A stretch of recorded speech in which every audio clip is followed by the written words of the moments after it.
चलिए बच्चों, अष्टादश पाठ बुद्धिर्यस्य बलम तस्य, अर्थात जिसके पास बुद्धि है उसके पास बल है। The person who has knowledge is the most powerful. ठीक है, अब देखिए, पिथौरागढ़ राज्य कश्चित अर्जुन देव नाम राजा राज्यम करोति स्म।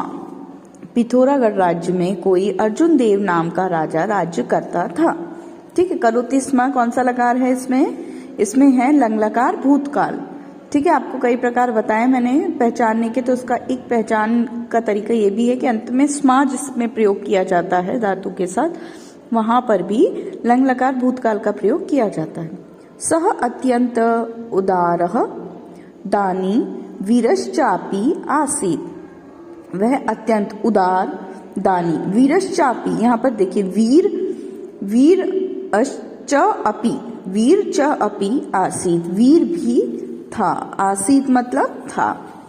वह अत्यंत उदार दानी और वीर भी था। उदार मतलब उदार हृदय वाला, दानी जो दान करने वाला, ठीक है, और वीर था। यहाँ पर भी आसीत का प्रयोग हुआ है लंग लकार भूतकाल।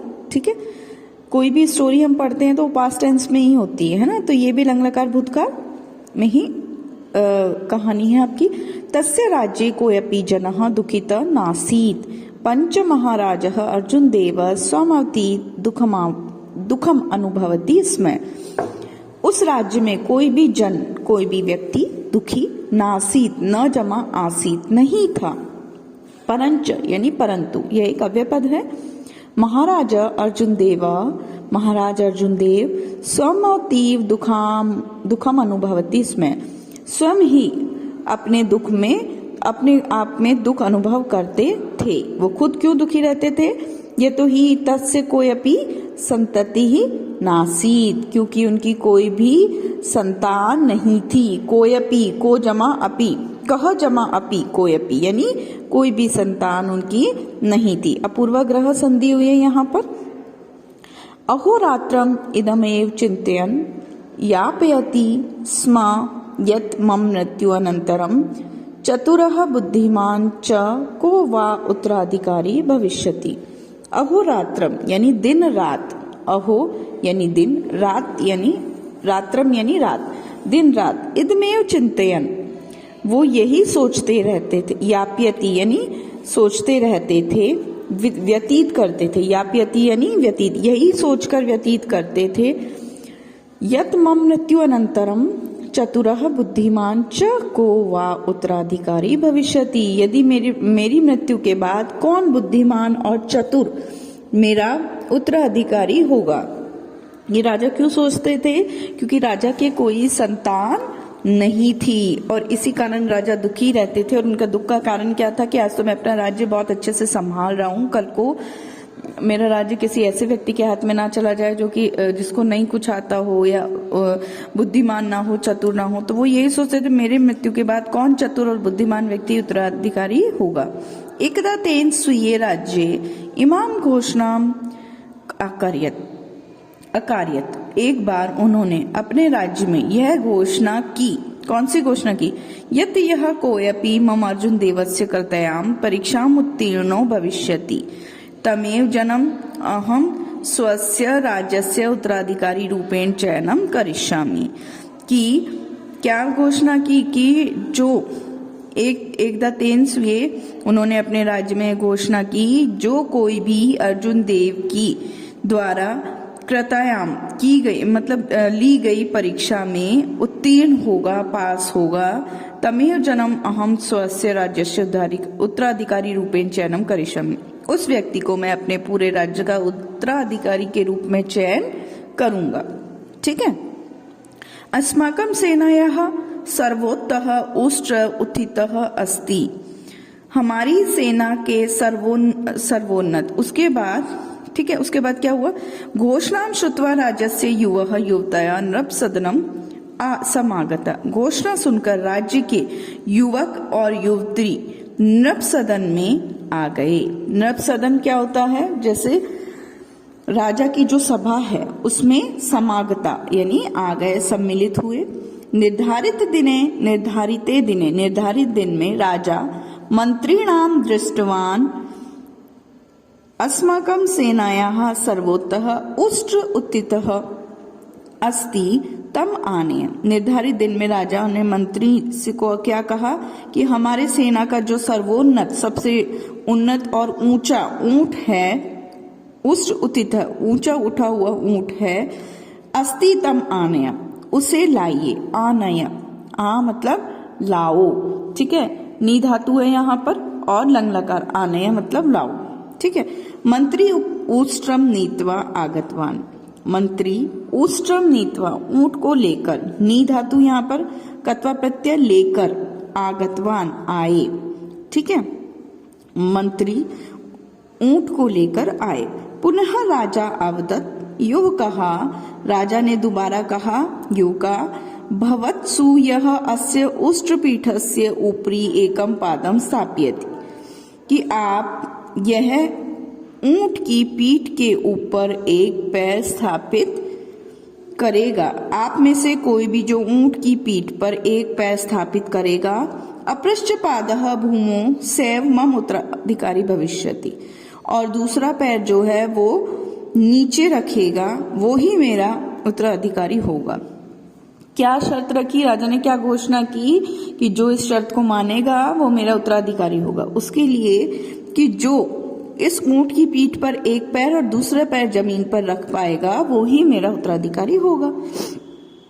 एतत् श्रुत्वा असंभवमिदं कार्यं मत्वा सर्वोऽपि, यह सुनकर कि जो ये कार्य है, एतत् श्रुत्वा, श्रुत्वा यानी सुनकर, ठीक है, कत्वा प्रत्यय है इसमें श्री धातु, असंभविदम यह कार्य सुनकर, असंभविदम कार्य मत्वा असंभव कार्य मानकर, सर्वोऽपि युवका सभी युवक, परस्परम मुखम विलोक्य एक दूसरे का मुख देखकर, पराजयम मत्वा तूष्णीम भवनम एक दूसरे का मुख देखकर पराजय मानकर चुप हो गए, ठीक है। एक दूसरे विलोक्य यानी होता है देखना, पराजय मतलब हार, मत्वा यानी मानकर, कत्वा प्रत्यय है इसमें भी, तूष्णीम, तूष्णीम होता है चुप रहना, भवनम यानी मानकर चुप हो गए, ठीक है। यह सुनकर, यह घोषणा सुनकर सभी लोग इस कार्य को असंभव मानकर, एक दूसरे का मुख देखकर पराजय मानकर चुप हो गए।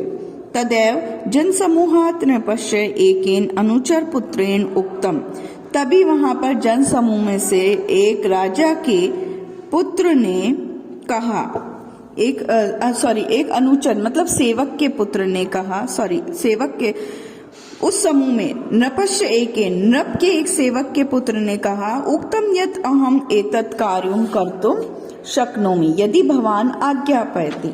क्या कहा उन्होंने, मैं यह कार्य करने में समर्थ हूं यदि आपकी आज्ञा हो तो। आज्ञापयति यानी आज्ञा हो तो, भवान यानी आप, शक्नोमि यानी समर्थ हूं।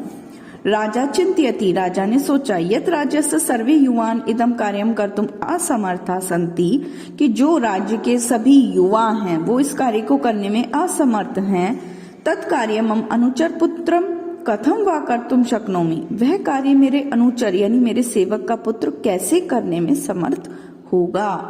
तथापि राजा आज्ञापयत यत् कृत्वा दर्शय, तब राजा ने आज्ञा दी और कृत्वा दर्श, यह करके दिखाओ। क्या आज्ञा दी, चलो ठीक है ये काम करके दिखाओ। अनुचर पुत्रः उष्ट्रस्य समीपम गत्वा, अनुचर का पुत्र सेवक का पुत्र ऊंट के समीप जाकर, गत्वा गम धातु कत्वा प्रत्यय है, तम जय जय जय इति वदनम, और जय जय जय यह बोलकर, भूमो उपवेष्टम अभिनयम कृतवान, उसको भूमि पर बिठाने का अभिनय किया। क्या कहा उसने, उसके पास गया ऊंट के पास और जय जय जय करके उसको बोला कि जमीन पर बैठ जाओ, उसका अभिनय किया। उष्ट्रम अधः उपविष्टवान, ऊंट नीचे बैठ गया, अधः यानी नीचे, उपविष्टवान यानी बैठ गया। तदा अनुचर पुत्रः झटिति तस्य पृष्ठस्य उपरि एकं पादं निक्षिप्य एकं पादं भूमौ संस्थाप्य स्वः बुद्धिकौशलस्य परिचयं दत्तवान। तब अनुचर के पुत्र ने शीघ्र ही उस ऊंट की पीठ के ऊपर एक पैर रखकर, एक पैर भूमि पर रखकर अपनी बुद्धि के कौशल का परिचय दिया। दत्तवान, ठीक है, परिचय दिया। अर्जुन देवस्य दोषस्य परिज्ञानं ज्ञातमासीत् यत् सः उष्ट्रम् उत्थितः एव तिष्ठतु इति नादिशत। अर्जुन देव के दोष का ज्ञान परिज्ञान यानी समझते हुए परिज्ञान करते हुए उसने ऊंट उठा हुआ है या बैठा हुआ है ऐसा आदेश नहीं दिया। उसने अर्जुन देव की जो आज्ञा थी उसको ध्यान से सुना और उसका दोष निकाला कि राजा ने यह आदेश नहीं दिया कि ऊंट खड़ा ही होना चाहिए, ठीक है, वो बैठा भी होना चाहिए। अतः संकेत प्राप्य उष्ट्र भूमो उपविष्टवान, यह संकेत प्राप्त कर ऊंट को भूमि पर बिठाया। सर्वे अपि युवका अनुचर पुत्रस्य व्यवहारिक ज्ञानेन पराजितम भूत्वा स्व गृहं गतवन्तः। अनुचर के पुत्र को सभी लोग इस अनुचर के पुत्र के व्यवहारिक ज्ञान से पराजित होकर, भूत्वा यानी होकर, भूधातु कर्तव्य प्रत्यय, अपने अपने घर गतवन्तः चले गए। राजा अनुचर पुत्र में राज्यस्य उत्तराधिकारी रूपेण मनोनयन कृतवान। राजा ने अनुचर पुत्र को राज्य का उत्तराधिकारी मनोनय यानी कि घोषित किया।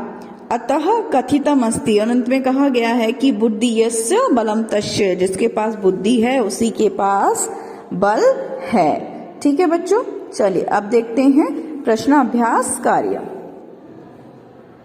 ये देखिए कुछ शब्दार्थ है जिसके, ये देखिए शब्दार्थ तूष्णीम यानी होता है चुपचाप, झटिति शीघ्रता से, परंच परंतु, शक्नोमि समर्थ हूं, और अनुचर सेवक। ठीक है, चलिए प्रश्न उत्तर देखते हैं। प्रश्न नाम उत्तराणि लिखत। अर्जुन देवः कस्मिन् राज्ये राज्यं करोति स्म। अर्जुन देव ने किस राज्य में राज्य किया था? अर्जुन देवः पिथौरागढ़ राज्ये राज्यं करोति स्म। ठीक है, दूसरा है किमर्थं चिंतितः आसीत्, वो किस लिए चिंतित था? उत्तर, सह चिंतितः आसीत् यत् तस्य कोऽपि संततिः नासीत्। वो चिंतित थे क्योंकि उनकी कोई संतान नहीं थी। एतस्मात् कारणात् सः चिन्तयति स्म यत् मम मृत्योः अनन्तरं कः उत्तराधिकारी भविष्यति। इसके कारण वो चिंतित थे कि मेरी मृत्यु के बाद कौन उनका उत्तराधिकारी बनेगा। ठीक है, नेक्स्ट देखिए, राजा काम घोषणाम अकार्यत, कि राजा ने कौन सी घोषणा की? राजा घोषणाम अकार्यत यत् यः कोऽपि मम कृतायां परीक्षायां उत्तीर्णो भविष्यति तमेव जनम अहम स्वस्य राज्यस्य उत्तराधिकारी रूपेण चयनम करिष्यामि। कि जो राजा ने घोषणा की, कोई भी जो मेरे द्वारा दी गई परीक्षा में उत्तीर्ण होगा उसको मैं अपने राज्य का उत्तराधिकारी के रूप में चयन करूंगा। ठीक है, कस्य पृष्ठस्य उपरि पादः स्थापनीयः आसीत्, किसके पीठ के ऊपर पैर स्थापित किया था? उष्ट्रस्य पृष्ठस्य उपरि पाद स्थापनीयः आसीत्, ऊंट के पीठ के ऊपर पैर रखा था। नेक्स्ट देखिए, रिक्त स्थानानि पूरयति, रिक्त स्थानानि पूरयत। मंत्री नीत्वा आगतवान, मंत्री क्या लेकर आया? उष्ट्रम यानी ऊंट लेकर आया। सर्वे इदम कार्यम कर्तुम असमर्था सन्ति, सभी इस कार्य को सभी युवा, तो सर्वे युवानः इदम कार्यम कर्तुम असमर्था सन्ति। अर्जुन देवस्य परिज्ञानम ज्ञातम आसीत्, अर्जुन देव की किस चीज का ज्ञान हुआ? दोष का, तो क्या देगा? दोषस्य। उष्ट्र अधः भूमौ उपविष्टवान, ऊंट नीचे भूमि पर बैठ गया। नेक्स्ट देखिए, तेषां पदानां विभक्ति वचनम च लिखत, इन पदों में विभक्ति और वचन लिखना है। कश्चित यानी कश्चित प्रथमा विभक्ति एक वचनम है, युवतः प्रथमा विभक्ति एक वचनम, भूमौ सप्तमी विभक्ति एक वचनम, भूमि का बनता है भूमौ। ठीक है, भूमि नदी के अनुसार रूप चलेगा, नद्यों जिस प्रकार सप्तमी बनेगा उसी प्रकार भूमि बनेगा। इमाम यानी द्वितीय, ये इदम शब्द के रूप है। ठीक है, इदम यानी द्वितीय, विभक्ति एक वचनम। एतेषां पदानां लकारम पुरुषम वचनम च लिखत। अब देखिए, या पयति लट लकार प्रथम पुरुष एक वचन, करिष्यामि। अब हमेशा ध्यान रखिए लकारों का प्रयोग, आदर्श स जिसमें आता है करिष्यामि, लट लकार उत्तम पुरुष एक वचनम। स्थाप्यतु लोट लकार प्रथम पुरुष एक वचनम, और आज्ञापयति लट लकार प्रथम पुरुष एक वचनम। अधोलिखिताम पदानाम संधि विच्छेदम कुरुत, नीचे लिखे हुए पदों का संधि विच्छेद कीजिए। मृत्यु अनंतरम, मृत्यु के बाद, तो मृत्यु जमा अनंतरम। उत्तराधिकारी, उत्तर जमा अधिकारी। बुद्धि यस्य, बुद्धि जमा यस्य। ठीक है बच्चों, ये हो गया है आपका चैप्टर कंप्लीट। इसके सभी प्रश्न आपको करने हैं, ठीक है। और प्रश्न नंबर पहला आपको उत्तर पुस्तिका में करने हैं, बाकी आपको पुस्तक में ही करने हैं। पहला और दूसरा उत्तर पुस्तिका में करना है। बाकी आप शब्दार्थ ये अलग हैं, आपके पुस्तक में नहीं दिए गए, इन्हें नोट कर लेना, ठीक है बच्चों। तो आज के लिए इतना ही, फिर मिलते हैं नेक्स्ट वीडियो में। तब तक के लिए धन्यवाद।